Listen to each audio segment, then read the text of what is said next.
Welcome to Newsmax TV. I'm Kathleen Walter. Joining us on the phone is the man who former President George W. Bush once dubbed the architect, former senior presidential advisor and deputy White House Chief of Staff Karl Rove. Mr. Rove is a Fox News analyst, columnist, and the author of Courage and Consequence. And Mr. Rove, thanks so much for joining us today. Well, thanks for having me on. Well, according to published reports, Crossroads GPS, a Republican group which you helped form, might have been one of the more than 200 groups targeted by the IRS for extra scrutiny. Can you confirm for us whether Crossroads was indeed targeted and what has been the organization's experience? Well, as it's been previously reported that we filed for a 501c3 status and 3 years later have not, that process is not ended for us. Now, it may be suspended at this point because during this process, our application, which by law has to be kept confidential until and at such time as the IRS approves our application, at which time it can become public. But until that point, it's supposed to be private. Well, our application, along with those of, I think, 8 other groups, was given by the IRS, the tax-exempt office, to ProPublica, an investigative organization underwritten by George Soros.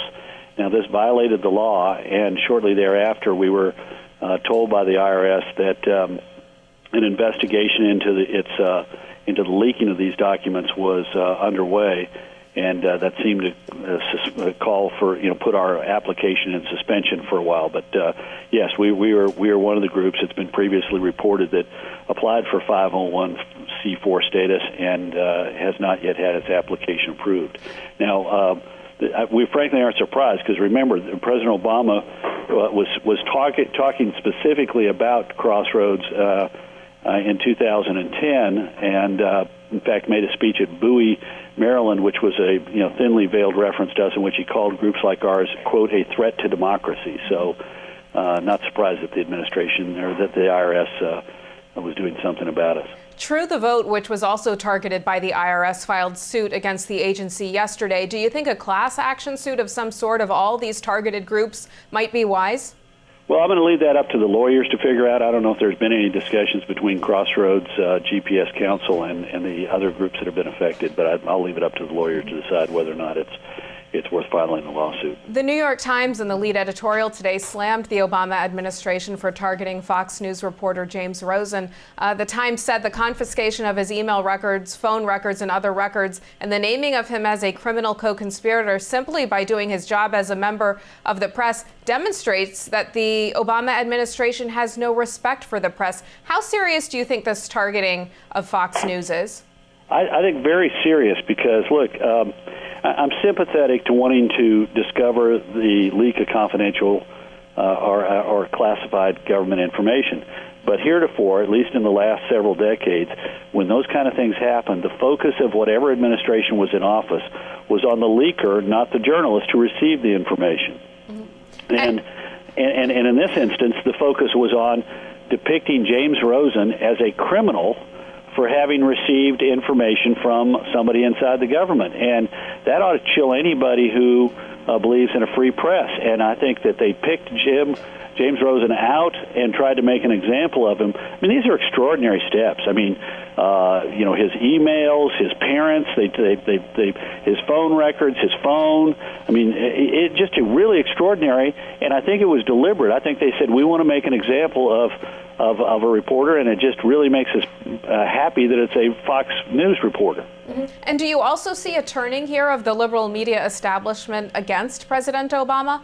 Well, I think it started, the press had started with the AP, which was the first one to be revealed. The James Rosen was actually, this has happened several years ago and is only now coming to light.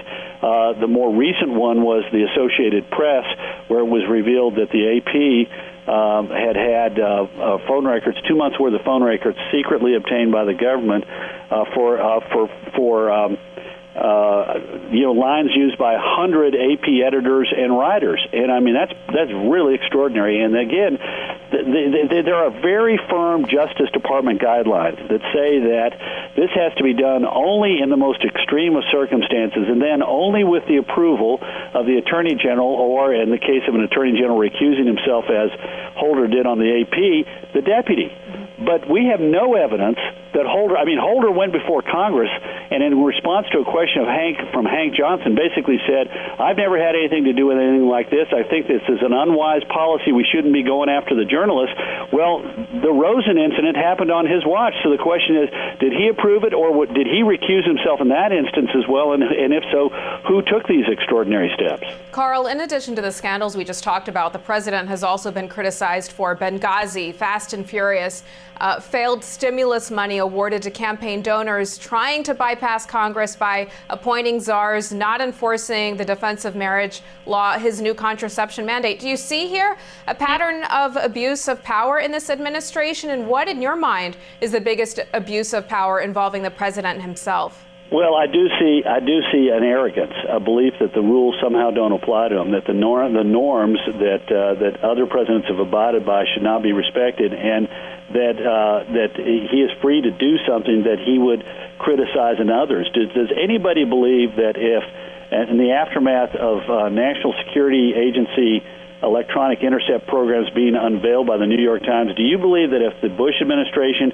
had gone after the New York Times in the same fashion that President Obama went after the AP and Fox News, that Senator Obama would not have been on the floor of the Senate raising hell? Of course he would have. So, look, there are a lot of things that he has done that I think are inappropriate. I think there are a lot of things that he was allowed to do because he was the president, with which I have a fundamental policy disagreement.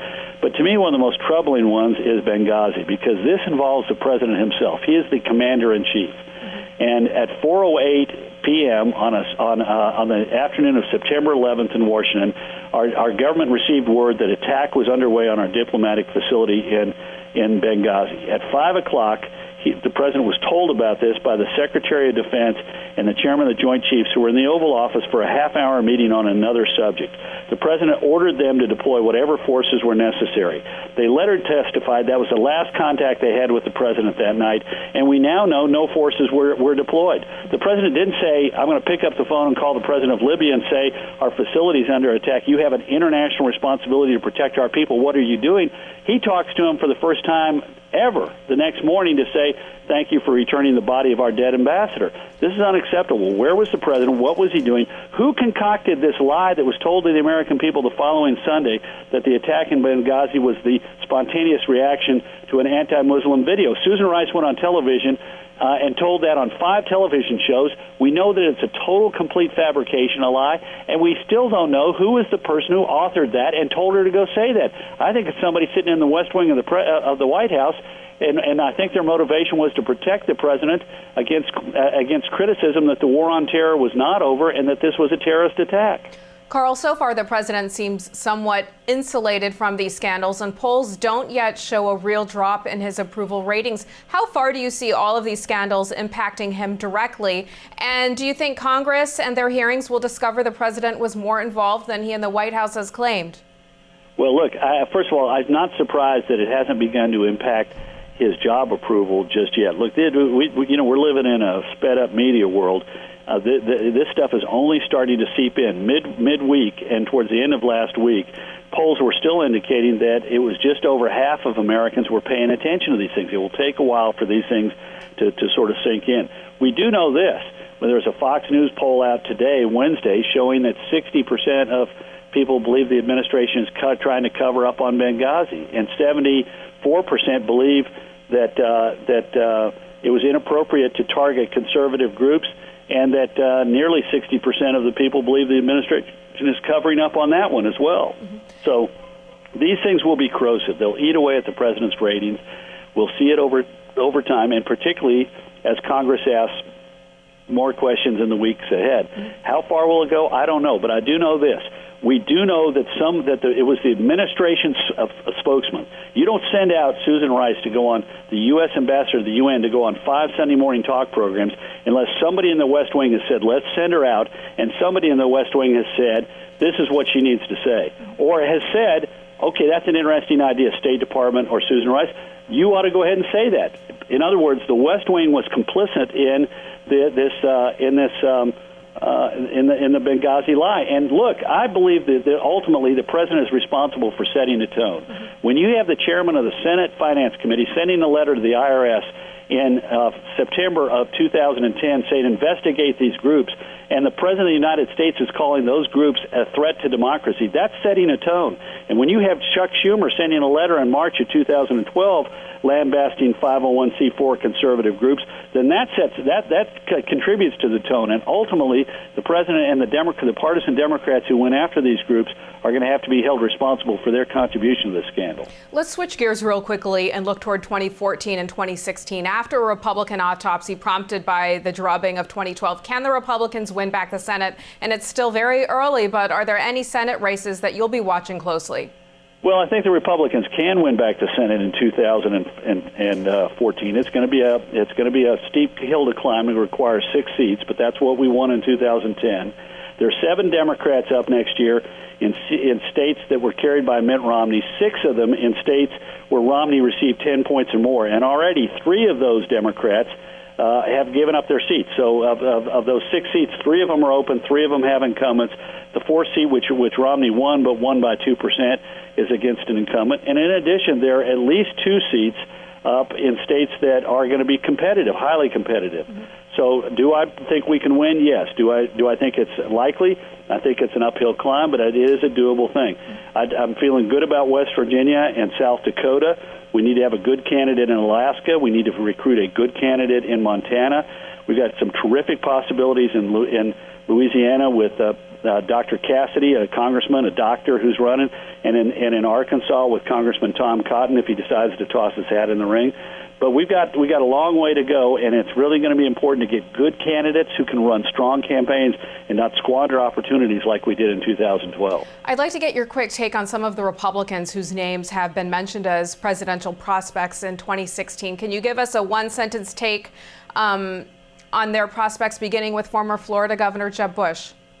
Well, look, first of all, we have several geological ages that are going to come and go before we get to the start of the 2016 presidential race. So this is really a fool's errand. Let me just say we've got a large number of very qualified and able people. The question is going to be how do they comport themselves this year and next? How do they, what do they do to help advance our cause, not just their own personal cause, but the cause of the Republican Party? We'll learn a lot about them by how much they contribute, their talent, their efforts, and their energy to winning races we might not otherwise raise. But we got a long way to go. Mm-hmm. Do you see Jeb Bush, Marco Rubio, Christie throwing their hat in the ring? I'm not, again, it's way early. I mean, Jeb Bush, 6 months ago, I would have said no, he's not going to run, but maybe he is. And I certainly hope he keeps a very strong voice because, he is the smartest guy, the biggest thinker on our side. Christie's got a re-election to win this fall, and I think he's got to then take a sober look sometime in 2014 or middle or end of 2014 to see if he's going to get in. Marco Rubio, his Senate seat is up in 2016. He's certainly developing a strong reputation in Washington as an effective legislator, but he's got some big decisions to make, and so do others. I mean, think about it. We're going to have Rand Paul clearly wants to run. Governor Bobby Jindal of Louisiana is interested. Governor Scott Walker of Wisconsin is potentially interested. Governor John Kasich of Ohio is potentially interested. I've even heard the governor of Michigan, Governor Snyder of Michigan, is interested. But again, a lot of these have got to win re-election first. And then, of course, we have Paul Ryan, who I think did a superb job as our vice presidential candidate in 2012 and is performing magnificently as the Budget Committee chairman of the House. And what about your fellow Texan, Ted Cruz? Well, Ted Cruz is being talked about. We may have several Texans. Governor Perry is thinking about running again, and Senator Cruz has been some of his people, and he have been quietly trying to find out what kind of support there would be. And again, Cruz has just gotten elected, and there's talk about him already, and he's obviously interested. But again, that goes to make my original point.